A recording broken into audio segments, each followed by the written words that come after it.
হচ্ছে না। কি করছো তুমি? পড়ে যাবা আব্বু, পড়ে যাবা। বসো বসো বসো। হ্যালো, আসসালামু আলাইকুম। আমি এলিজাস ব্লগ থেকে চলে আসলাম নতুন আরেকটা ব্লগ নিয়ে। আশা করি আল্লাহর শেষ রহমতে আপনারা সবাই অনেক বেশি ভালো আছেন। আপনারা যারা আমার ব্লগ নিয়মিত দেখেন তাদের সবাইকে অনেক অনেক ভালোবাসা, অনেক অনেক থ্যাঙ্কস। আর প্লিজ আপনারা একটু কমেন্ট করবেন এবং লাইক দিবেন এবং আমার পাশে থাকবেন। আজকে আমি কয়েকদিনের ভিডিও আপনাদের সাথে একসাথে শেয়ার করব। যেহেতু আমি রেগুলার ভিডিও আপলোড করি না, আমার ভিডিও জমে থাকে। ভিডিও কিন্তু করি আমি, কিন্তু বাচ্চাদের নিয়ে সব কিছু মিলিয়ে আমি রেগুলার ভিডিও আপলোড করতে পারি না। কারণ হচ্ছে কণ্ঠ দিতে আসলে একটু সমস্যা হয়ে যায়, কারণ দিনে অনেক শব্দ থাকে, সাউন্ড থাকে। আর রাত্রের দিকে কি হয়, আমি বাচ্চাদেরকে ঘুম পড়িয়ে না ঘুমিয়ে যাই। আপনার পাপা যখন আসে তাকে খাবার দিয়ে তাকে সব কিছু ক্লিন করে আমি মানে সে আবার টিভি দেখে, তখনও আসলে মানে আমি যে বসে থাকবো 1টা 2টা পর্যন্ত সেটা হয় না। মানে যেহেতু আমি তো আর আপনার পাপাকে বলতে পারি না যে তুমি কোনো শব্দ করো না। তো সব কিছু মিলিয়ে যেহেতু সারাদিন কষ্ট করে বাসা আসে, একটু ওর মতো করে সময় কাটায়, তো সব কিছু মিলিয়ে আমার কণ্ঠ দেওয়াতে একটু প্রবলেম হয়ে যায়। তো যাই হোক, আমরা একটু বাইরে গিয়েছিলাম, তারপরে আর ভিডিও নেওয়া হয়নি। কারণ ওই দিন হচ্ছে আমরা যখন বাসা থেকে বের হই, উত্তরাতে যাওয়ার পরে দেখি যে উত্তরাতে একটু গ্যাঞ্জামের মতো হচ্ছিল, তখন আমরা দ্রুত বাসায় চলে যাই। ওই ভিডিওটা ছিল ঢাকাতে যখন খুব মারামারি চলছিল তার মাঝে আর কি। তো এটা অন্য আরেকদিন আমি বের হয়েছি আবরার বাবুর স্কুলের জন্য। আবরার বাবুকে রিসিভ করব। সকালবেলা ওবায়দুল গিয়ে আবরার বাবুকে দিয়ে আসছে। এখন আমার ছেলেটাকে একটু বুঝিয়েছি, কারণ ওর জন্য আহানাপের একটু কষ্ট হয়ে যায়। কারণ সেই 7:30টার দিকে যদি বের হই তাহলে আহানাপের খাওয়া দাওয়া সব কিছু মিলে একটা ঝামেলা হয়ে যায়। তো আমি আবরার বাবুকে, যেহেতু ও এখান থেকে গিয়েই ক্লাসরুমে চলে যাবে, তো আমি ওকে বুঝিয়েছি যে আব্বু তুমি কোনো ভয় পেও না, তুমি এখান থেকে নেমেই তো তুমি ক্লাসে চলে যাবা, আর আমি গিয়ে তোমাকে নিয়ে আসবো। তো আমি সকালবেলা আর কি খালাকে চলে আসতে বলি। সকালবেলা রান্না করে আহনাবকে খাইয়ে আমি খেয়ে গোসল করে একদম রেডি হয়ে আমরা 10টা 10:30 11টার ভিতরে বের হয়ে যাই। কারণ হচ্ছে 12টা 10-এ ওর ছুটি, তার আগে যেতে পারলেই হবে আর কি। তো এই যে আমার আহনাব বাবু, সে অনেক খুশি, সে বাইরে আসতে পারলে অনেক খুশি থাকে। তবে আমি যদি রেগুলার স্কুলে যাই তাহলে আহনাব বাবুর একটু কষ্ট হয়ে যায়।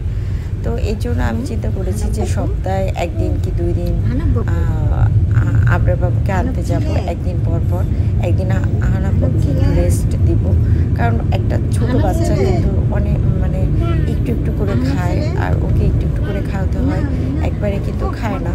তো এই যে প্রতিদিন যদি বাইরে যায়, খাওয়ার একটা অনিয়ম হয়, তখন কিন্তু বাচ্চাটা ক্লান্ত হয়ে যায়। তো এই হলো অবস্থা। তো আমার বাচ্চাটা তখন অবধি সুস্থ ছিল, বাট আমি বেশ কিছুদিন রেগুলার স্কুলে যাওয়ার কারণে আমার আহনাব বাবুটা আবার একটু অসুস্থ হয়ে যায়, আবার একটু শুকিয়ে যায়। এই হলো অবস্থায়, ওর জন্যই আসলে আমি রেগুলার স্কুলে যাই না। তো আমি আহনাব বাবুর সাথে একটু দুষ্টুমি করছিলাম। ভাইয়াকে আনতে যাচ্ছ?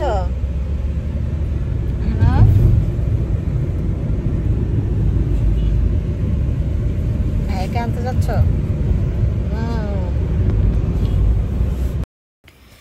আর দেশের পরিস্থিতি ভালো হওয়ার পরে আবরার বাবুর এটা ফার্স্ট ক্লাস ছিল।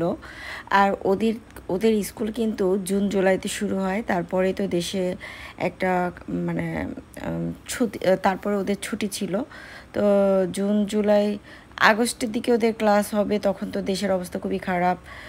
জুলাইতে আসলে ক্লাসটা শুরু হওয়ার কথা ছিল। তো এখন ওদের এটা ফার্স্ট ক্লাস এবং ওদেরকে ওয়েলকাম জানানো হয়েছে। তো বাচ্চারা আমি আবরার বাবুর একটু ছবি নিচ্ছিলাম।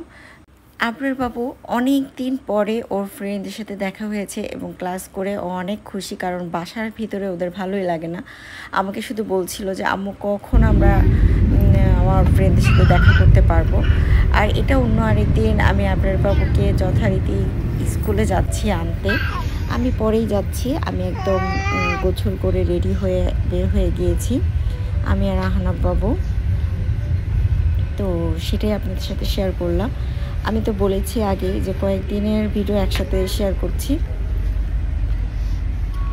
তো আমি হেজাব পরার চেষ্টা করছি, অবশ্যই জানাবেন কেমন লাগছে হেজাব পরে। আর এটা অন্য আরেক দিনের ভিডিও। আমরা বাবুল্যান্ডে চলে এসেছি উত্তরাতে। আর এটা হচ্ছে 7 নাম্বার আজিমপুরে। এইটা নিউ একটা বাবুল্যান্ড। তো এখানে আমি এর আগে 2-1 বার এসেছি। তো এই তো আমার বাচ্চারা প্লে করছে এবং ওদের খুবই ভালো লাগছে, কারণ 1 মাসের বেশি ওরা আসলে বাসা থেকে ওইভাবে ঘুরতে পারেনি, খেলতে পারেনি। ঘুরতে গিয়েছি বাট ওইভাবে নেমে দৌড়াদৌড়ি করতে পারেনি, তাই ওরা দুজন খুবই খুশি। আর আমার আবরার বাবু তো বাবুল্যান্ডে না আসতে পারলে তো পাগলই হয়ে যায়। তো মাসে তো ওকে কয়েকবার নিয়ে আসতেই হয়। খুব খুশি আমার ছেলেটা। তো আমার ছেলেটা কি করেছে, আমি ভিডিও নিতে পারিনি, কারণ আমি একা ছিলাম, ওদের বাবা ছিল না। মানে আমি বাচ্চাদের নিয়ে এখানে আছি। ও যাওয়ার সময় মানে ও এখনও কাজ করছে, বললো যে তুমি এখানে থাকো, আমি এসে আবার তোমাদের নিয়ে যাব। তো আবরারের পাপা একটু কাজে আছে, ও এসে আমাদেরকে নিয়ে যাবে। তো এই যে আমি বাচ্চাদেরকে নিয়ে এখানে আছি, বাচ্চারা খুবই মজা করছে। আর আমার বড় ছেলে কি করেছে, মানে খুবই দুষ্টু আর কি।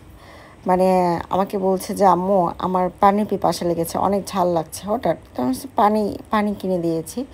এখন বলছে না পানিতে হবে না, আমাকে চকলেট কেক কিনে দাও, না হলে আমার গলা ব্যথা যাচ্ছে না, এমন একটা অবস্থা। তো যাই হোক, আমি জানি ও চকলেট কেকটা ফুল শেষ করবে না। এই তো আমার বাচ্চাদের খেলাধুলা শেষ করে আমরা বাসায় চলে এসেছি। এটা অন্য আরেক দিন। আমার শ্বশুরই এই নারকেলটা বরিশাল থেকে নিয়ে এসেছে।